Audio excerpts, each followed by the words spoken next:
Greetings once again to you all. This is Exploring Arda, a Tolkien-centered podcast, and I am your host, Jackson, obviously, and hopefully, if luck turns out my way, which, sometimes it doesn't, maybe I would have gotten the first video upload, and I'm attempting to do it again, but we'll see. It'll come in time, pretty much. But pretty much what this whole show is about, if you guys are a new listener, and I swear I'll probably stop doing this repetitive thing over and over again once it, actually has a lot of episodes. Basically what the show is I'm going through all of Tolkien's works aside from Lord of the Rings and The Hobbit, because that's, like the really big known books that he has. So I'm actually starting with the Silmarillion, which people do know about, but they don't know the whole story of it all. So I'm starting with that, and obviously we have gotten far enough where I decided to start talking about specific characters and whatnot within the book. And this episode is actually the second one. So this is actually the second episode of addressing Ardian figures, and this time I decided to focus mainly on Melkor. And more specifically about Melkor, pretty much from the time of Ainulindale up to the point where Feanor labels him as I think it's the black foe of the world, or something like that. Something not good. So pretty much, basically when Melkor becomes Morgoth, in a way. And I'll probably explain that later. Visual-wise, I do have a laptop up here that I will be scrolling on because I've taken notes on it. So sorry if it bothers you, but I will be looking up and down from the camera to read my notes all about it. But for the listener views, for the listeners, it'll just be my nice rambly voice. So with that all being said, we're just going to jump right into the summary of Melkor, or at least my own summary, I suppose. And yeah, so I guess here we go. So now that we've introduced these new segments, I actually thought it would be more useful to go over Melkor, as I've said, from the time of Ainulindale up to the point where he destroys the trees of Valinor, and a little bit after that, and he's proclaimed as Morgoth, the black foe of the world, by Feanor, who actually just goes on to do some pretty evil things himself. But we're not here to talk about Feanor, rather somebody else that turns out to be much worse, obviously.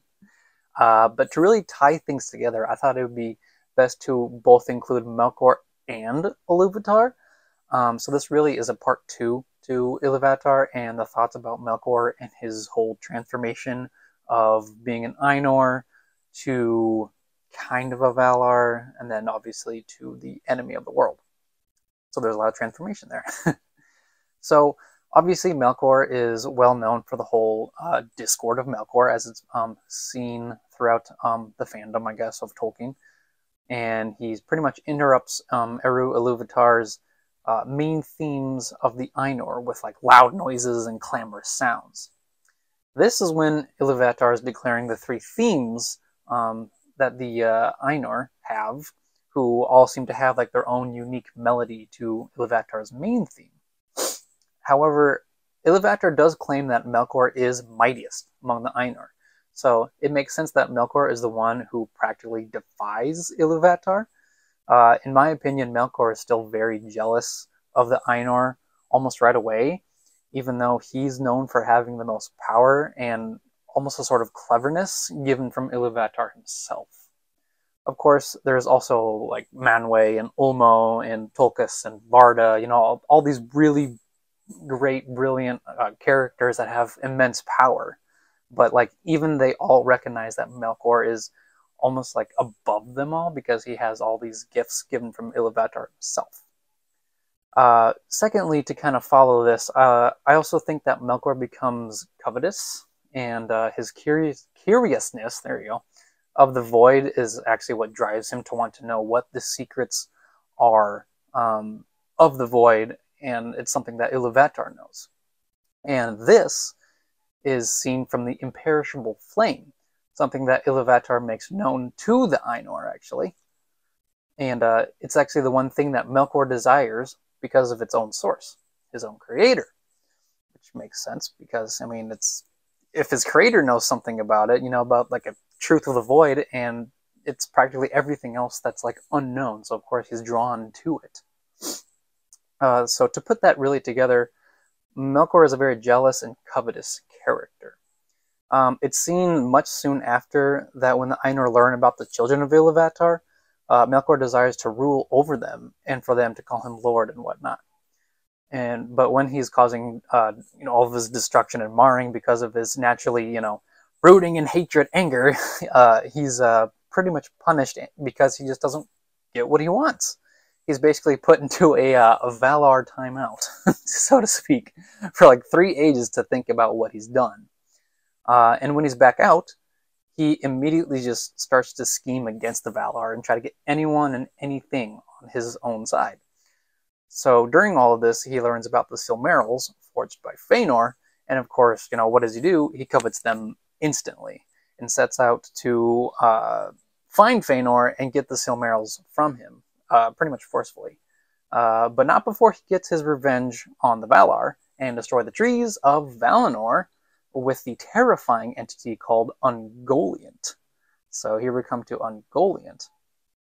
Oh, I think I lost my thing on the note here. There it is. Okay. So here I'm going to stray off the path a little bit to talk about Ungoliant, actually. She is terrible. And personally, I think she could have possibly overtook Melkor if she really wanted to make the effort. That's just me. But just because there are many various theories of what she is. But for me, I think she's actually made out of the void itself. Something that's terrible and made out of darkness.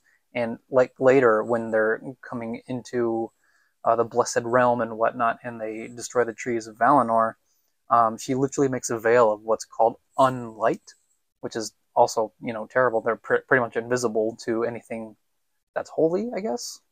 But not only this is that it says that she takes the form of a giant spider, another trait of hers. This means that she's some sort of shapeshifter, and although some Maiar are known to pretty much turn evil from Melkor's, craftiness and cunning words and transform into Balrogs, I think that those are more forced things for them. Ungoliant seems to willingly transform into this hideous form and literally devour light itself. Or else she pretty much, her hunger turns to starvation. So this only makes sense for Melkor to turn to the only entity that he's afraid of. Something that is unknown almost in origin and is practically the dark side of all the Valar and of Iluvatar itself. I really wanted to highlight this character though because Melkor is said to be among the mightiest of the Valar. And so for him to be afraid of Ungoliant and almost bend to her wishes because she's just starving, means that she could have just done a whole lot worse, actually. Either way, the trees of Valinor are then destroyed, and it's kind of like a last effort to let both the Valar and Iluvatar know that he's serious about defying them all. Even though the destruction of the trees is a victory for Melkor, he still feels exhausted almost because of all of this. Because when he comes to Feanor's home to claim the Silmarils, it's as if Feanor seems to have no fear of him at all, which, he is almost jealous of Feanor because of creating the Silmarils, and he wants to obviously make Feanor part of one of his servants, obviously, but Feanor has this defiance against him. And I think it's also said in the book that Feanor has some of Melkor's teachings in him, but he was never swayed by him, so Feanor is kind of a big deal, even against Melkor. So that's kind of interesting to kind of add to that as well. So, I lost it again here. So, obviously, Melkor ends up killing Finwë, actually, Feanor's father, while Feanor is away, and he's actually finally able to get what he wants. First of all, his own people to rule over, as I briefly mentioned here, and secondly, the Silmarils. In a way, he does get a bit of experience from the Void if you follow my own theory of Ungoliant. being made from the void itself, but it's kind of up to you to decide on that one. And after all of this, Feanor declares Melkor as Morgoth, the black foe of the world. From this point on, Melkor is usually called Morgoth. So with all this being said, I had one extra thought revolving around Melkor. He is someone who not only is jealous and covetous, but is actually a thief and a betrayer as well. First, he betrays not only his creator, but his own father, if that makes sense. If you think of Iluvatar the way that I do, he's basically the father of the Valar. And this only makes Melkor's treachery worse, because he defies not only his creator, as I said, but his father. So, I mean, just both of those connections are pretty bad when you defy both of them in that amount of time. Well, I guess that probably wouldn't have been like a short amount, but for a Valar, it's probably a short amount of time. So, and secondly, he betrays his own companions, the Ainur, almost right away. All of the beings that Melkor is surrounded by, made to make Arda through melodious songs and whatnot, are all crushed by his defiance when he starts making his clamorous discord. So he pretty much betrays them as well, because he wants to stick out in his own personal way. Now, Melkor also is a thief in a few ways. First, he takes his own gift of song in the themes and makes his own clamorous music, as I've said, which ends up just being noise. It's just a really loud noise. He pretty much takes what has been given to him and twists it to his own making. This similar trait is actually later seen as well when he creates the race of orcs and goblins, which is basically a mockery of the elves, which are the children of Iluvatar. So, of course, that whole twisting of what he's been given, because the children also are a gift to the Valar, and they were originally supposed to be a gift for all of them, for Arda to pretty much expand and just be glorious, I suppose, and just, I don't know, just thrive. Arda was supposed to be a really thriving community, and Melkor kind of destroyed it all, because selfish, covetous, all that stuff. It's really bad.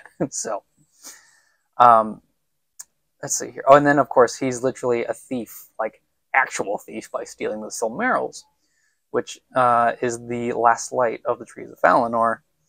So he takes everything he can from the Valar to separate them from Iluvatar, because that's what he is. He's separated from his creator and his father. Now, that's pretty much everything that I have pretty much written down on Melkor thus far. Obviously, he has done some terrible things to really own the whole title of the Black Foe of the World, because I know that I missed quite a bit in general of what Melkor does to be known as like the first enemy, like the very first enemy of Arda, and obviously Sauron comes up later as his pretty much almost a mentor of darkness. We brushed against his name, very briefly, I don't know, a few chapters back. But yeah, obviously Melkor's marring of pretty much Arda, which was supposed to be a beautiful paradise for the children of Iluvatar, that's almost the reason why he becomes so evil. And then, like, the whole thing, like I said, the defiance against Iluvatar and the Valar is him both killing the trees of Valinor, which supply pretty much all the beauty of Arda and light and life, pretty much, and he just kills both of them, and then also stealing the Silmarils, which is the last light of those trees, because he knows that because of that light, it's Arda has become like plentiful and everything that the Valar wanted it to be, but because Melkor is so selfish and covetous and jealous and all that stuff, he takes away everything like that. So long. There's a lot of extra things that he does, but that's pretty much the gist of what it is for me. So, yeah, that's pretty much my own thought and theories about him. So just let me know if I've missed anything about Melkor, especially from this episode, obviously. Or if you'd like to weigh in on the subject, that would be great as well. I'd love to hear anything that's not from me. If you agree with me or if you disagree with me, I would just like to know, just anything that can delve me deeper into Tolkien's massive, massive world of Arda. So I would actually love that. So we'll actually be coming back over and over again with Morgoth, obviously, throughout the book, but I thought this would be a good talk about who Melkor is and why he did what he did up to this point of complete defiance against Iluvatar and the Valar. So, yeah, that's pretty much the whole episode of Melkor. I do have some other things in mind based around like the Valar and whatnot, because they do pop up here and there, not as much. So I might do another segment all about the Valar, who they are, and what their involvement is with Arda, or at least like their lesser involvement, I suppose. But that'll be for a future episode. For now, I'm trying to get as much as I can out of the way. So I think that's kind of all that I have for this episode, and I hope you guys still appreciate my ramblings and whatnot, and if nobody's listening, it's just a personal project for me, so hopefully I'm proud of what I'm making right now, because I'm a nerd. I'm a Tolkien nerd, so I mean, anything that I put out there with Tolkien-related stuff, I'm happy with. So either way, satisfied. So with all that being said, just stay tuned. May the light of Elbereth be with you all. Farewell!